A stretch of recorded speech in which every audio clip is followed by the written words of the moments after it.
오늘 우리 하나님께서 주시는 말씀은 마태복음 21장 1절에서 12절 말씀입니다. 그들이 예루살렘에 가까이 가서 감난산 벳박에 이르렀을 때에 예수께서 두 제자를 보내시며 이르시되 너희는 맞은편 마을로 가라. 그리하면 곧 매인 나귀와 나귀 새끼가 함께 있는 것을 보리니 풀어 내게로 끌고 오라. 만일 누가 무슨 말을 하거든 주가 쓰시겠다 하라. 그리하면 즉시 보내리라 하시니 이는 선지자를 통하여 하신 말씀을 이루려 하심이라. 일렀으되 시온 딸에게 이르기를 내 왕이 내게 임하나니 그는 겸손하여 나귀 곧 멍에 매는 짐승의 새끼를 탔도다 하라 하였느니라. 제자들이 가서 예수께서 명하신 대로 하여 나귀와 나귀 새끼를 끌고 와서 자기들의 겉옷을 그 위에 얹음에 예수께서 그 위에 타시니 무리의 대다수는 그들의 겉옷을 길에 펴고 다른 이들은 나뭇가지를 베어 길에 펴고 앞에서 가고 뒤에서 따르는 무리가 소리 높여 이르되 호산나 다윗의 자손이여 찬송하리로다. 주의 이름으로 오시는 이여 가장 높은 곳에서 호산나 하더라.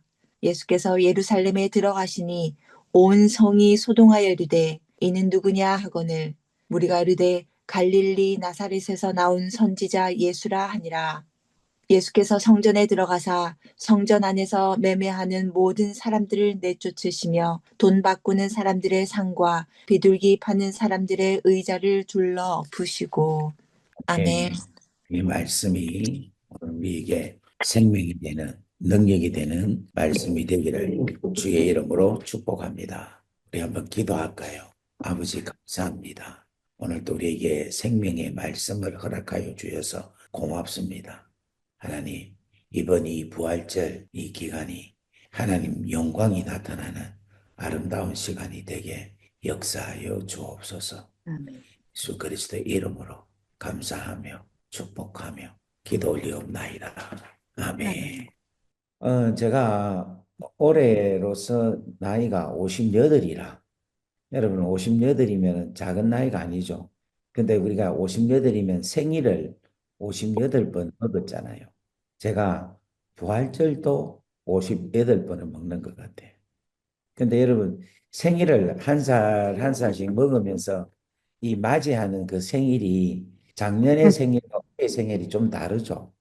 한 해 한 해 생일을 맞이하는데 생일을 맞이하는 그 느낌이 조금씩 조금씩 다르지 않습니까? 저는 저에게 신체적인 변화도 있고 또 마음 내 상태도 그렇고 또 제가 살아가는 삶의 상황도 그렇고 생일을 맞이하면 그때그때마다 참 한 해 한 해가 다르다 하는 생각이 듭니다. 마찬가지로 부활절을 맞이할 때 작년에 우리가 맞이했던 부활절과 올해에 맞이했던 부활절이 여러분 같으면 될까? 저는 좀 다르게 나타나면 좋지 않을까 하는 생각이 듭니다.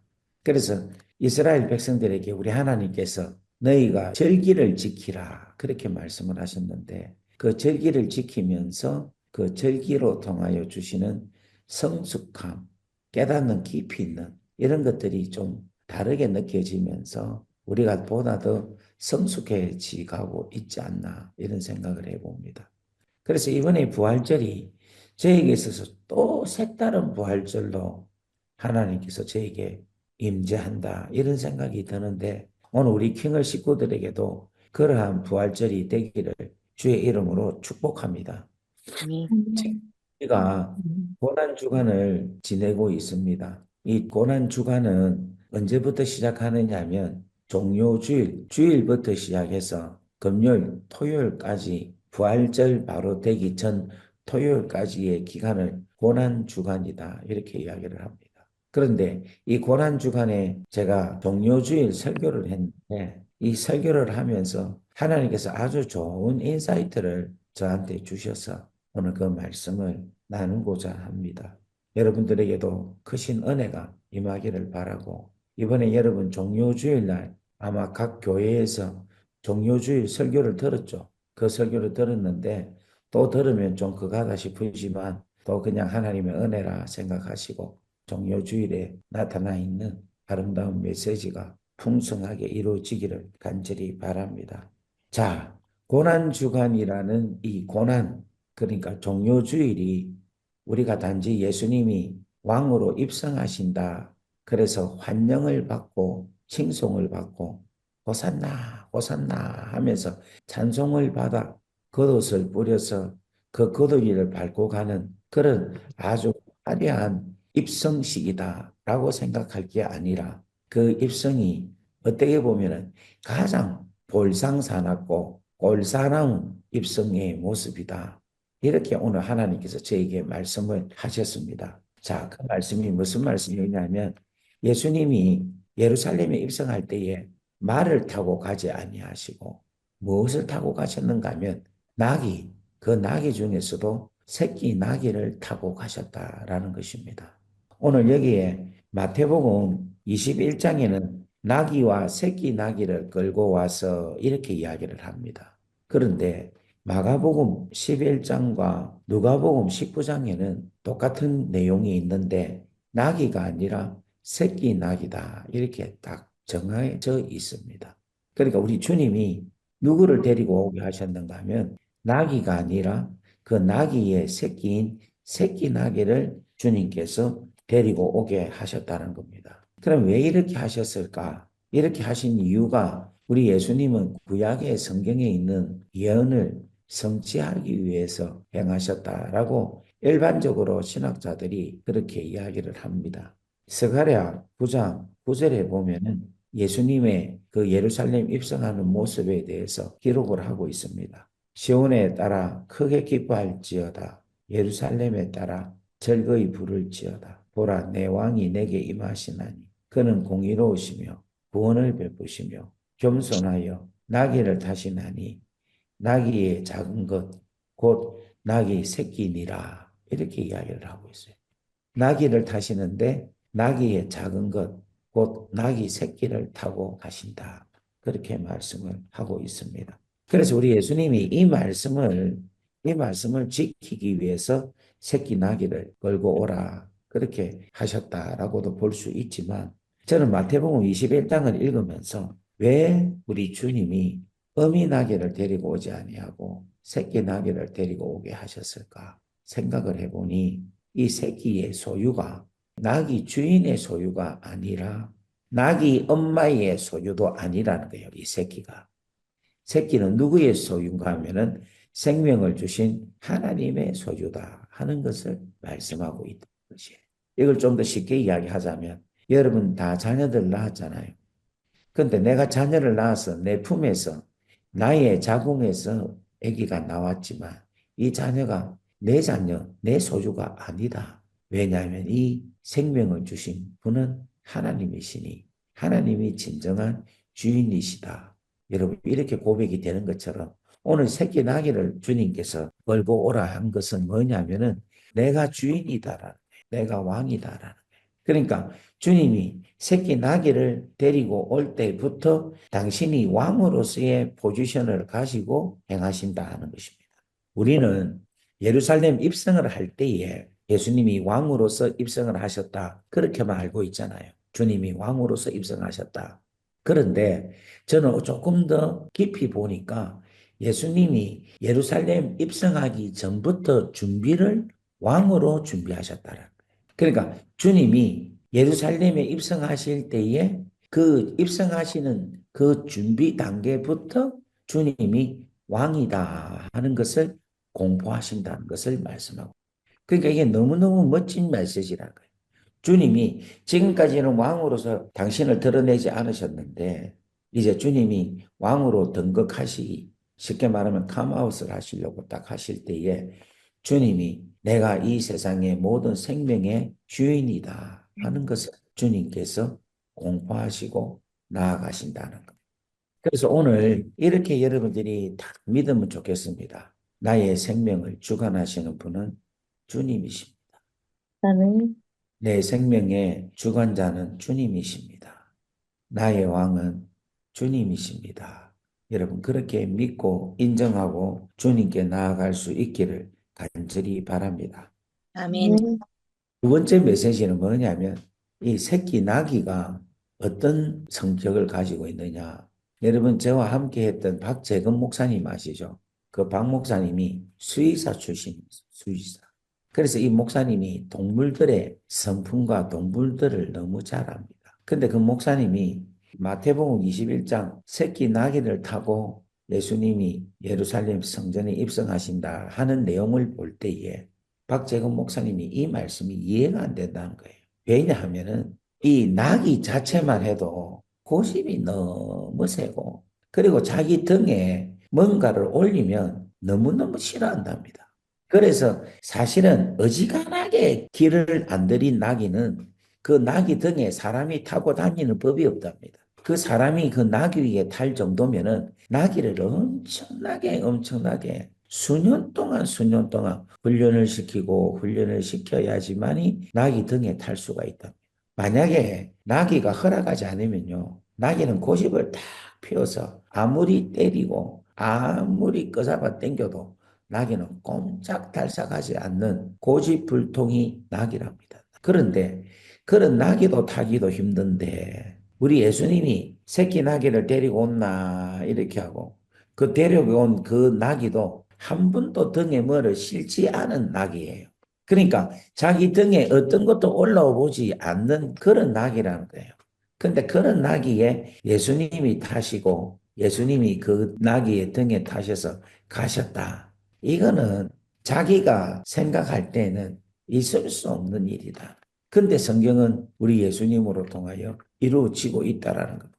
이 말씀은 또 우리에게 주시는 메시지가 뭐냐면 우리 주님은 고집불통 동물도 우리 주님은 다스리고 우리 주님은 정복하신다 하는 메시지도 있고 또 하나의 메시지가 있는데 그 메시지는 바로 우리 같이 이렇게 고집불통 이렇게 속썩이고 이렇게 내가 주인이라고 생각하고 내 마음대로 사는 나를 우리 주님이 한 번만 딱 타시면은 순한 양과 같이 될 수 아멘. 있다는 것을 오늘 성경은 우리에게 주신다는 겁니다. 그래서 아멘. 종교일의 이 가장 큰 의미는 뭐냐면 변화될 수 없는 사람, 변화될 수 없게 완전하게 나귀 새끼와 같이 모든 것이 다 막혀지고 다 문이 닫혀져 있는 사람이라 할지라도 우리 주님이 들어가시면은 어떠한 문들이 어떠한 고집불통도 다 열어난다, 열려진다 하는 메시지를 오늘 우리에게 주고 계시는 것입니다. 그래서 사랑하는 여러분, 여러분의 인생을 누군가를 바꿔야 될 사람들이 아마 여러분 주위에 있을 거예요. 아이고, 내 남편이 낙이 새끼지. 내가 낙이 새끼지. 내 자식이 낙이 새끼지. 내 회사의 직장 동료가 낙이 새끼지. 아마 우리 주위에는 낙이 새끼 같은 친구들이 많이 있을 것입니다. 그래도 그를 변화를 시키려면 여러분이 변화를 시킬 수가 없어요. 그냥 그런 사람들을 여러분들이 변화시키려면은 그냥 주님께 인도하면 됩니다. 주님을 소개하면 됩니다.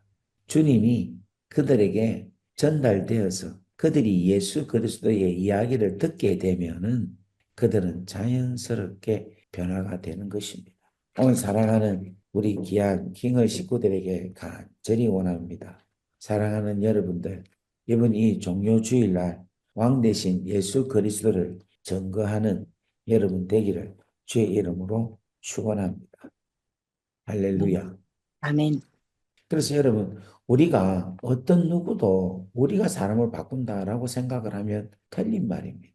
내 안에 있는 예수의 사랑이 증거되고 내 안에 있는 하나님의 능력이 사람을 바꾸고 내 안에 있는 하나님의 성령이 사람들을 감화 감동을 시키는 것이지 절대로 우리 사람이 우리에게 있어서 나에게 있어서 어떤 것을 바꾸게는 절대로 할 수 없다는 그러니까 바꿔 말하면 하나님의 사랑과 하나님의 생명의 말씀 성령님의 기름 부으심이라는 이 귀하고 소중한 하나님으로부터 내려온 것이 사람들을 변화시킬 수 있다 하는 것. 오늘 사랑하는 여러분, 이 종료주일날 여러분들이 이 말씀을 꼭 믿으시고 내 안에 계신 예수님께서 나로 통하여 하나님 역사하셔서 내 주위에 있는 사람들이 변화되게 역사하옵소서. 그렇게 여러분들 기도하시고 그렇게 쓰임 받을 수 있는 여러분 되기를 주의 이름으로 축복합니다. 아멘. 자, 세 번째로 하나님께서 우리에게 주시는 말씀은 이 나귀를 타고 들어가시는 분이 예수님이에요. 근데 이 예수님이 왕으로 들어가시는데 이 왕이 어떤 왕이냐? 오늘 제가 세 가지만 말씀을 드리겠는데 첫 번째 이 왕은 평강의 왕이십니다. 우리 주님이 이 왕으로 들어가시는 이유는 뭐냐면은 우리가 너무 잘 알다시피 하나님의 원래의 나라가 범죄함으로 통하여 하나님의 나라가 세상의 나라가 되었습니다. 마귀가 통치하는 나라가 되었습니다. 그래서 다시금 우리 하나님께서 이 하나님의 나라를 다시금 회복하기 위해서 예수님을 보내주셨어요. 그 예수님이 이 땅에 오셔서 죄의 문제를 해결하심으로 통하여 하나님 나라를 다시금 회복하고자 하나님의 나라가 다시금 세워지고자 우리 주님이 이 땅에 오신 것입니다. 여러분 이것은 엄격히 보면요. 영적인 엄청난 충돌이 있는 거예요. 세상에 마귀가 통치하는 나라를 다시금 하나님 나라로 바꾸기 위해서 일이 있다는 것은 이거는 영적인 전쟁이 일어나는 겁니다. 근데 이 영적인 전쟁을 우리가 혈과 육으로 전쟁을 한다면은 이만큼 피 터지는 싸움이 어디 있겠습니까? 악한 영이 갖고 있는 권세와 하나님이 가지고 있는 권세가 충돌이 된다. 여러분, 이거는 아마 이 충돌 때문에 지구가 폭발하고 지구가 아마 없어질 수도 있을 거예요. 사단의 권세도 엄청난 거예요. 그런데 우리 하나님은 이 권세를 하늘에 가지고 있는 권세, 이 세상 모든 것을 만들 수 있는 엄청난 권세를 사용하지 아니하시고 사랑이라는 하나님의 능력을, 사랑이라는 헌신을, 사랑이라는 희생을, 사랑이라는 죽음을 통하여 이 전쟁을 치르신다는 거예요. 그래서 이 전쟁에서 수많은 사람들이 죽고 수많은 피해가 나타나야 되는데 딱 한 분만 죽어요. 누가 죽느냐? 예수가 죽는다. 아멘. 예수 당신이 죽으심으로 이 전쟁을 깨끗하게 승리하게 하신다. 아멘. 그 예수가 단 한 사람인 예수가 죽음으로 통해서 이 땅에 진정한 평화를 우리 하나님께서 주신다. 이게 얼마나 크고 놀라운 일인지 모릅니다. 우리 주님은 이 진정한 평강의 왕으로 우리에게 오시고 그 평강의 왕의 모습 외의 삶을 사셨다는 것입니다.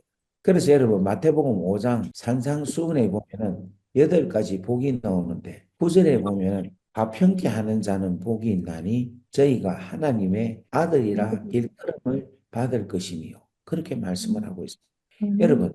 화평케 하는 자는 하나님의 아들이란 거예요. 바꿔 말하면 하나님의 아들은 화평을 이루게 하시는데 그 화평은 바로 자기 자신의 헌신, 자기 자신의 희생, 심지어는 자기 자신의 죽으심이라. 그래서 여러분 화평케 한다, 이 평강케 한다, 이게 바로 예수님인데 이 평강케 하는 그 평강을 이루는 사람 중에 가장 귀하고 가장 소중한 그 왕이 누구냐면 바로 예수님인데 그 예수님을 가리켜서 평강의 왕이다. 그렇게 말씀을 하고 있습니다. 여러분 이사야서 9장 6절에 보면은 한 아이가 태어났다라고 말을 합니다. 그리고 그 한 아들을 우리에게 주신 바 됐는데 한 아이가 누구냐? 바로 예수님이라는 거예요.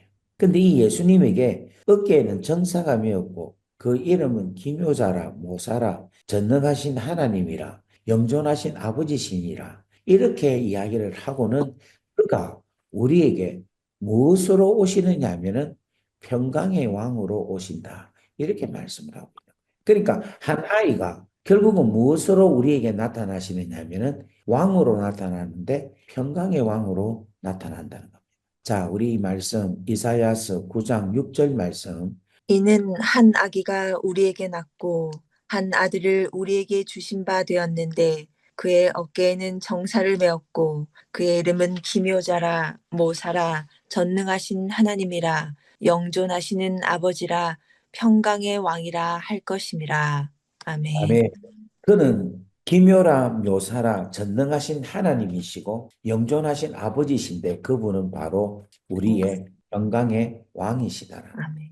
그런데 이렇게 많은 걸 다 갖고 계시는데 그가 이 평강의 왕이 되기 위해서 십자가에 올라가셨다는 것이에요. 십자가에 죽으신 분이시라는 것. 그분 한 분이 죽으시고 모든 전쟁을 깨끗하게 끝내시는 분이 우리의 왕, 평강의 예수 그리스도라는 것. 여러분, 주님이 나귀를 타고 이 평강의 왕이 되기 위해서 예루살렘에 입성을 하고 있는 겁니다. 여러분, 이 평강의 왕이신 예수님의 이 행차가 얼마나 거룩한 행차입니까? 얼마나 위대한 행차입니까? 보기에는 참으로 조촐하게 보이잖아요.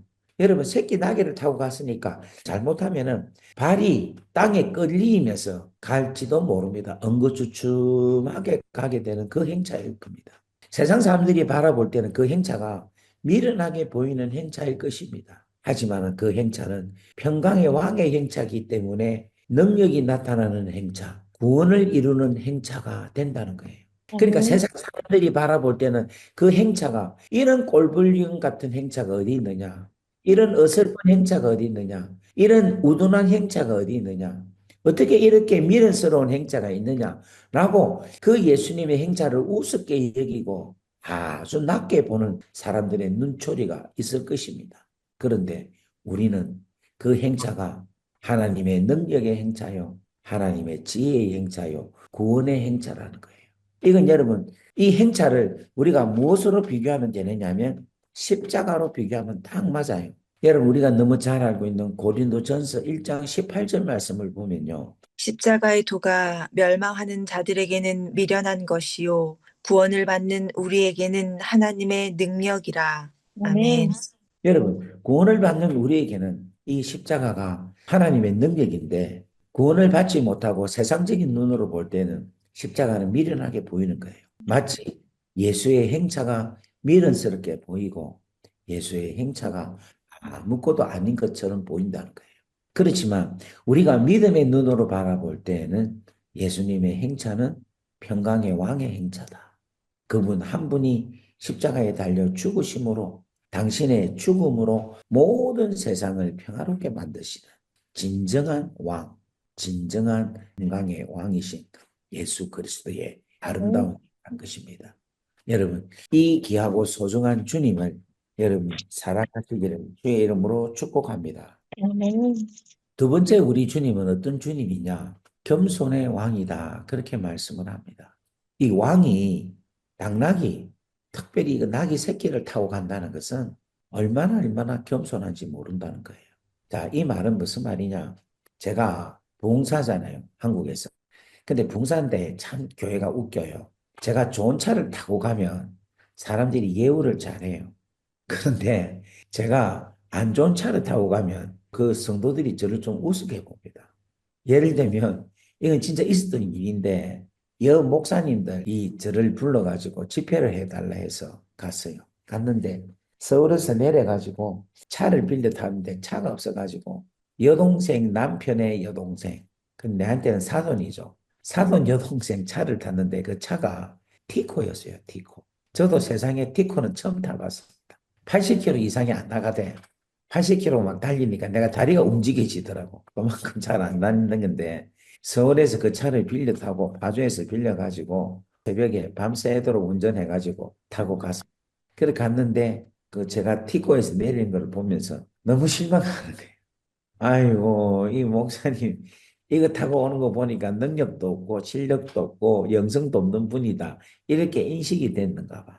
그래가지고 아침 겸 점심을 저를 어디 데리고 가는가 하면 법원에 가자는 거예요. 법원에. 그래 왜 법원에 갑니까? 하니까 법원에 구내 식당이 있는데 그 구내 식당 밥이 맛있으니까 그렇게 저를 데려가서 밥을 사주시더라고. 그래갖고 내가 기가 막혀가지고 저 맛있게 잘 먹고 말씀을 열심히 전했죠. 전하고 나니까 그다음 저녁부터는 메뉴가 달라지더라고. 근데 저는 겸손해서 티코를 탄 게 아니라 상황이 어쩔 수 없어서 티코를 타고 갔는데 우리 주님은 여러분 얼마나 이 세상에 그 어떤 말이 우리 예수님을 담을 수 있을 그런 준마가 명마가 있겠습니까? 그런데 우리 주님은 그거를 다 부리치고 가장 가장 고집불통인 가장 하찮게 여길 수 있는 그러한 나귀를 탁 타시고 그것도 나귀 새끼를 타시고 예루살렘 성전에 입성하셨다는 겁니다. 이 나귀를 타신 우리 주님이 여러분과 함께 하지 않겠습니까? 제가 어저께 주일날 이 말씀을 나누면서 이런 생각이 들더라고요. 나귀를 타고 가신 주님께서 우리 집에 오셔서, 신방 오셔서 먹을 게 없는 우리 집에 김치하고 밥밖에 없는데 밥에 물 말아갖고 김치 먹는 거, 그거 우리 주님이 같이 안 드시겠어요? 우리 주님이 나귀를 타고 다니시는 주님이 우리가 어려운 상황 속에서 라면밖에 먹을 게 없는데 그 라면 먹는데 주님 같이 드시죠 하면 우리 주님이 안 드시겠습니까? 진짜 힘들게 어렵게 사는데 내 몸 하나 그냥 가둘 수밖에 없는 그런 조그마한 초체 한 집에 살고 있는데 나귀를 타고 오시는 우리 주님께서 내가 살고 있는 이 작은 집이라 할지라도 주님 같이 살시죠. 같이 주무시죠. 라고 한다면 우리 주님이 안 주무시겠습니까? 주님은 겸손하시기 때문에 여러분이 어떠한 상황, 어떠한 처지에 계셔도 우리 주님은 그곳에 함께 계신다. 저는 믿습니다. 자, 그렇다면 여러분, 겸손하신 주님과 여러분 함께 동행한 적이 있습니까? 동행하고 있습니까? 겸손하신 주님을 여러분 느껴본 적이 있습니까? 어떤 게 주님이, 겸손한 주님이 나와 함께 하겠다 하는 것을 내가 느낍니까? 저는 제가 힘들 때 주님 앞에 기도하고 딱 있으면 내 안에서의 내 영이 막 울 때가 있어요. 내 영이 막 통곡할 때가 있어요. 그때가 겸손하신 주님이 나와 함께 하신다. 함께 하신 게 아닌가. 그걸 느껴요. 제가 주님께 기도할 때에 그냥 나도 모르게 막 울음이 터지고 그냥 막 내 서름이 터져나가고 막 내 가지고 있는 모든 감정이 다 쏟아질 때에 주님을 느끼는 것 같아요. 내가 이렇게 더벅더벅 걸어갈 때에 너무 지치고 힘들고 어떻게 써야 될지 모르고 참으로 생각이 묘연할 때에 그냥 저의 말동무가 되어주시고 보이지 않게끔 저에게 음성을 들려주시고 생각나게 하시고 감동을 주실 그때가 있는데 그때 우리 주님이 겸손하신 주님이 나와 함께 하신다 하는 것을 느낍니다. 저는 또 언제 느끼는가 하면은 제가 설교할 때에 설교할 때 힘이 없고 설교할 때 무엇을 해야 될지 모를 때에 우리 주님이 옆에서 계속해서 이렇게 알려주실 때 그때 주님을 느낍니다. 겸손하신 주. 오늘이 그때 같아요. 오늘이 지금 주님께서 내 옆에서 잔잔하게 말씀해 주시고 제 입술을 수장해 주시고 제 입술을 하나님의 학자의 여같이 계속해서 이야기를 해 주시고 도와주시는 이분이 바로 나의 겸손하신 주님이다. 그렇게 믿습니다. 여러분, 우리 예수님이 변함없이 우리에게 편안하게 해주십니다. 여러분과 함께 하시고, 여러분과 동행하시고, 여러분의 마음을 달래주시고, 여러분의 한숨이 주님의 한숨이 되고, 여러분의 아픔이 주님의 아픔이, 여러분의 마음이 두려워하고 불안해할 때, 우리 주님이 여러분을 다독거리시면서 걱정하지 마라. 내가 있다. 내가 너희와 함께한다. 오늘 사랑하는 우리 귀한 킹을 식구들에게 제가 진심으로 여러분들에게 말씀을 전가합니다. 겸손하신 주님은 멀리 계신 분이 아니라 바로 내 옆에 계시고 내 안에 계시고 내 위에서 나를 지켜보시고 내 주위에서 호의해 주시고 나를 밑에서 받아주신 분이 우리 겸손하신 예수님이십니다. 여러분, 나귀조차 타고 가시는 주님이 어디를 안 가시겠어요? 누구에게든 안 가겠어요? 어디든지 안 가겠어요? 언제나 안 가겠습니까? 아멘. 네. 아멘. 겸손하신 주님을 꼭 붙잡고 이 주님과 함께 동행하시며 이 주님을 믿으며 살아가실 수 있기를 간절히 바랍니다. 아멘. 아멘. 여러분, 저는 아멘. 제일로 힘든 시간, 그 시간이 감옥의 시간이었는데, 그 감옥의 시간이 지금에 와서는 가장 큰 축복의 시간이었어요. 왜 감옥의 시간이 가장 힘드는데 가장 큰 축복이냐면, 그 감옥 때에 제가 겸손하신 주님과 함께 1년 동안, 재판받는 1년 동안, 2년 동안을 겸손하신 주님과 함께 지냈던 시간들이었습니다. 아멘. 깊이 지냈어요. 감옥에서 정말 기가 막힌 수렁에 빠져 있는 저의 인생. 어떤 것도 저를 구원하고 어떤 것도 나를 도와줄 수 없는 그런 기가 막힌 웅덩이에 빠져 있는 그러한 저를 우리 주님이 찾아오셔서 아마 그때 나귀를 타고 오지 않았겠나 생각이 들어요. 나귀를 타고 오셔서 저의 친구가 되어 주셨고 저의 구원자가 되어 주셨고 저의 구주가 되신 줄 믿습니다. 오늘 그 주님을 여러분의 주님으로 모시기를 주의 이름으로 축원합니다. 아멘. 자, 마지막으로 우리 주님은 어떤 주님이냐? 영원한 왕이신 주님이란 거예요.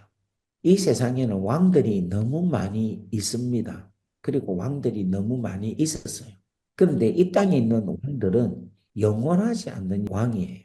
쉽게 말하면 임기가 있는 왕들이에요. 왜냐하면 그들이 이 땅에서 목숨을 다하면 그 왕을 계속적으로 할 수 없기 때문에. 그래서 이 땅에 있는 모든 왕들은 다 기한이 있고 임기가 있고 다 제한적인 왕입니다. 그런데 우리 주님은 임기가 제한이 없어요. 영원하신 왕이라는 거예요. 여러분, 왕은요, 뭐를 갖고 있는가 하면 주권을 갖고 있는 게 왕입니다. 그래서 여러분, 왕의 임기가 한계가 있다면은 그들의 주권 역시도 한계가 있는 거예요. 그런데 우리 예수님은 영원한 왕이시기 때문에 예수님의 이 주권은 영원한 만주의 주가 되시는 분이시다. 그래서 여러분, 요한계시록 19장 14절에서 16절에 보면은 하늘에 있는 군대들이 희고 깨끗한 세마포 옷을 입고 백마를 타고 그를 따르더라. 그의 입에서 예리한 검이 나오니 그것으로 만국을 치겠고 친히 그들을 철장으로 다스리며 또 친히 하나님 곧 전능하신 이의 맹렬한 진노의 포도주 틀을 밟겠고 그 옷과 그 다리에 이름을 쓴 것이 있으니 만왕의 왕이요 만주의 주라 하였더라. 아멘. 아멘. 아멘. 여러분, 왕이 얼마나 많습니까? 근데 그 왕 중에 왕이 바로 만왕의 왕이라는 거예요. 여러분,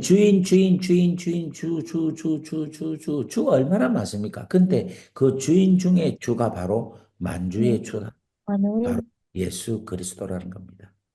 그래서 아멘. 여러분, 우리에게 겸손의 왕으로 우리 주님은 일시적으로, 부분적으로, 제한적으로 왕이 되시는 게 아니라 영원하게 겸손의 왕으로 오시고 평강의 왕도 우리 주님은 영원한 평강의 왕으로 우리에게 오셔서 영원함을 우리와 함께 더불어서 은혜를 누리는 우리의 왕이십니다. 여러분, 이 왕을 여러분 즐거워하고 기뻐하는 여러분 되기를 주의 이름으로 축복합니다. 아멘. 아멘.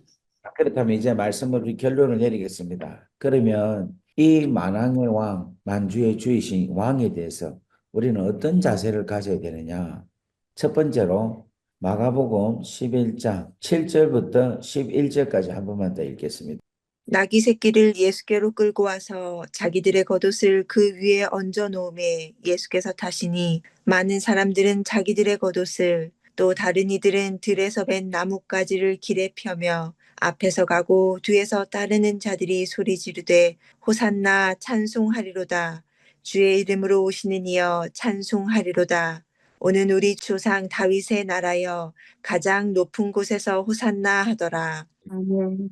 자, 오늘 많은 무리들이 예수님께 자기의 겉옷을 나귀 위에 올리고 그리고 길 위에 자기 겉옷을 이렇게 펴서 주님께서 자기들의 겉옷 위에 걸어가게끔 그렇게 하고 있다 하는 것을 이야기합니다. 근데 여기에서 아주 중요한 단어가 겉옷인데 이 겉옷은 이 유대 이스라엘 지방에 있어서의 사람들에게 있어서는 가장 중요한 것입니다. 쉽게 말하면 이 겉옷은 한 사람 한 사람이 자기 집과 같은 자기를 보호하는 가장 소중한 것이 겉옷입니다. 오늘날로 말하면 여러분 우리 청소년 아이들한테서 제일로 중요한 게 뭡니까? 그렇지, 핸드폰. 핸드폰은 나의 목자신이 내게 부족함이 없으리로다 할 정도. 핸드폰이 얼마나 중요한지 몰라. 근데 이때 당시에는 핸드폰이 없었기 때문에 제일 중요한 게 뭐냐면은 겉옷이라.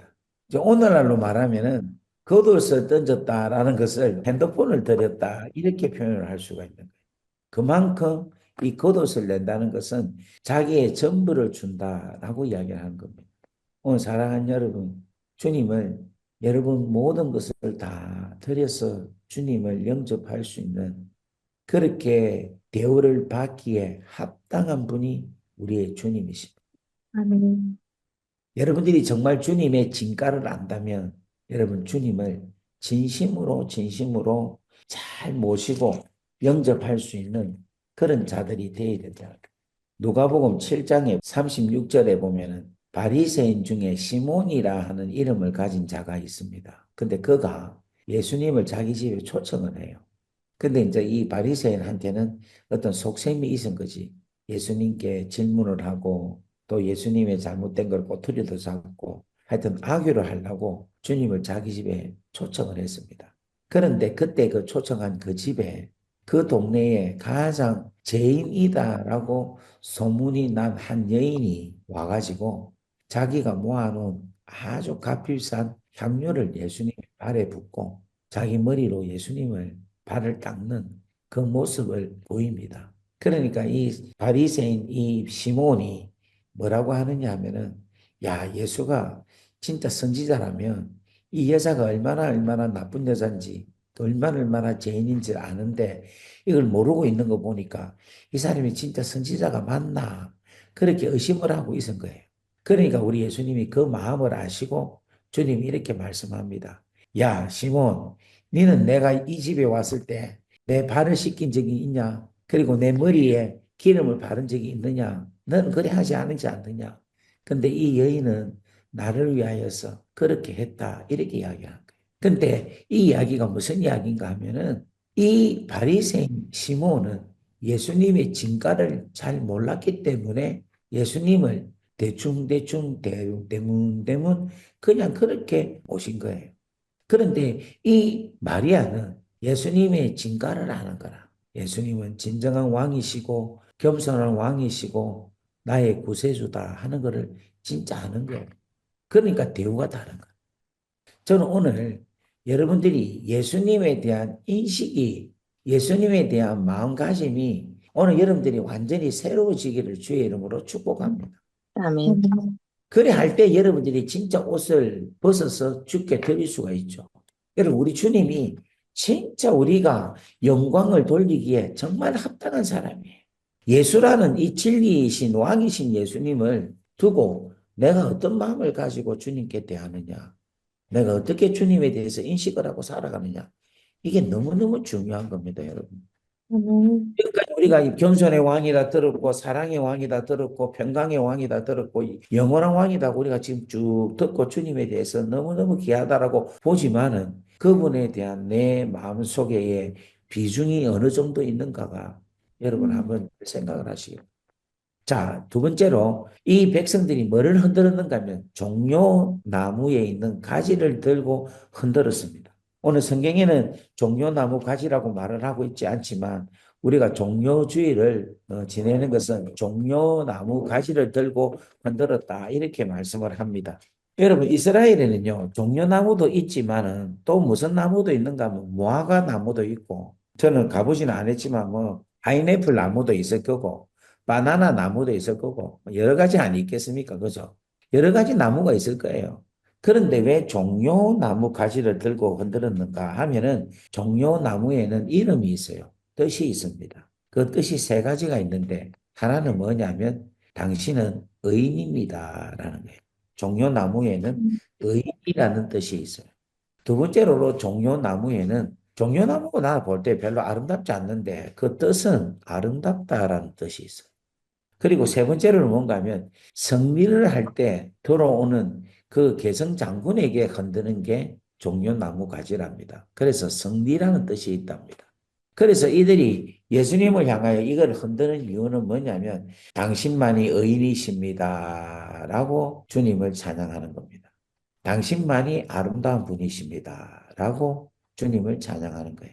당신만이 섭리하시는 분이십니다. 라고 찬양을 하는 겁니다. 오늘 사랑하는 여러분들, 여러분들 우리 예수님께 겉옷을 드리고 주님을 찬양하기를 바랍니다. 주님만이 옳습니다. 주님만이 의인이십니다. 주님만이 아름다우십니다. 주님만이 승리자이십니다. 이렇게 고백을 하기를 주의 이름으로 축복합니다. 아멘. 자, 그러면 말씀을 오늘 마칠게요. 여러분, 이 종료 주일날 예수님의 행차는요, 참 어설프고 미련스럽게 보이는 행차입니다. 근데 이 행차가 바로 십자가의 행차라는 거예요.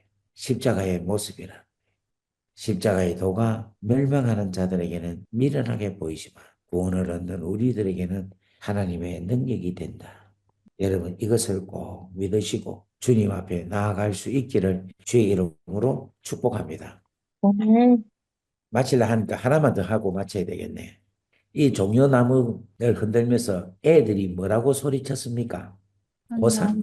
감사합니다. 예.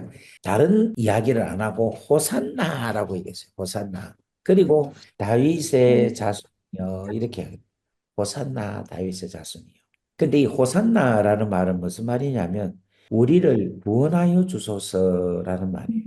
그래서 호산나가 히브리 말로는 두 단어가 합쳐가지고 호산나가 되었는데 한 단어는 야샤라는 단어인데 이 단어의 뜻은 구원이란 말이고 그 다음에 안나라는 단어가 있는데 이 안나는 간청하다라는 뜻입니다. 그래서 야사 안나 이걸 합쳐서 호산나라는 게 야사 안나 호산나라.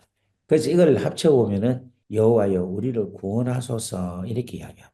그런데 마가복음에는 아무 말이 없는데 누가복음에 보면은 누가복음 19장 39절 40절에 보면은 이 바리새인들이 이렇게 호산나 다윗의 자손이여 하고 아이들이 막 소리를 지르고 주님을 찬양하는 걸 보면서 막 꾸짖고 주님께 와서 막 일러줘요. 뭐라고 하느냐면 당신들 제자들을 책망하소서 이렇게 이야기를 해요. 그러니까 누가복음 19장 40절에는 우리 예수님께서 만일 이 사람들이 침묵하면 돌들이 소리 지른다 이렇게 말씀하게 하십니다. 자, 우리 누가복음 19장 39절 40절 말씀.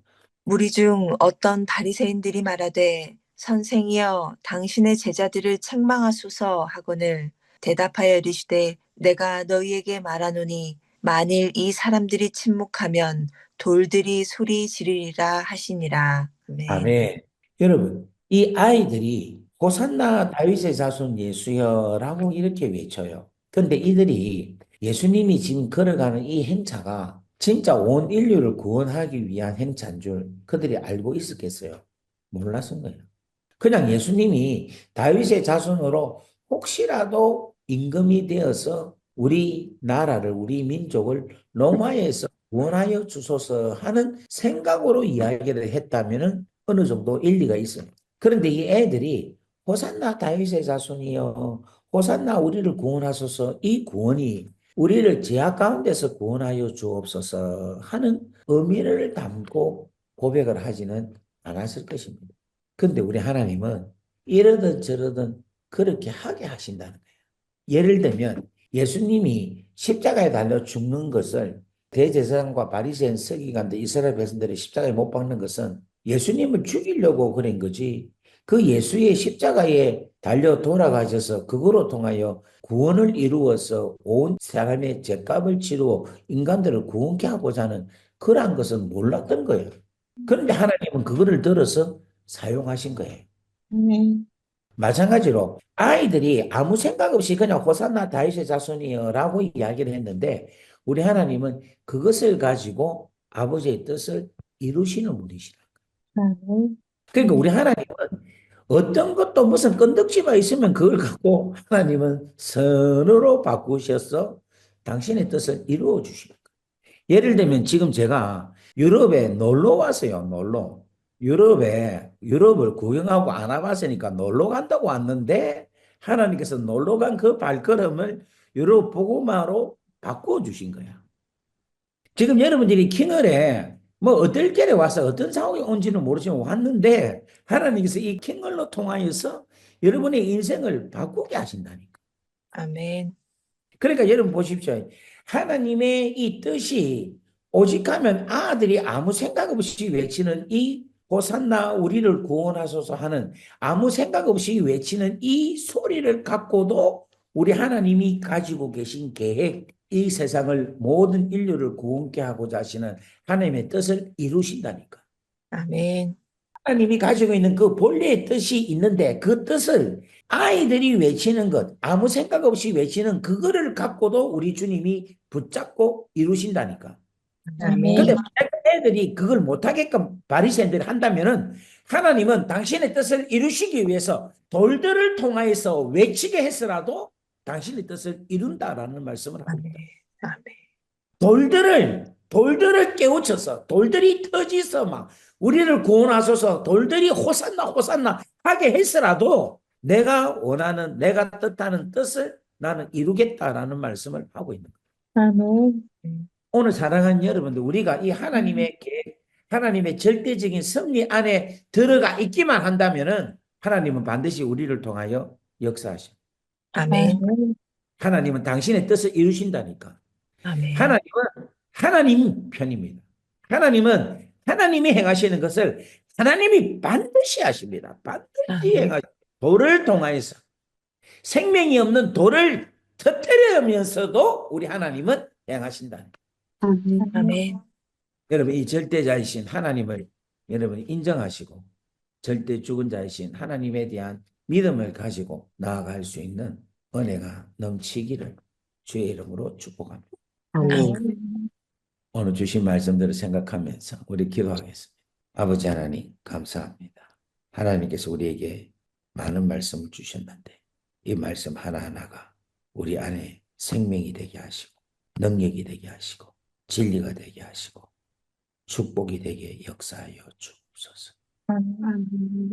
예수 그리스도 이름으로 감사하며 축복하며 기도 올려옵나이다. 아멘. 아멘.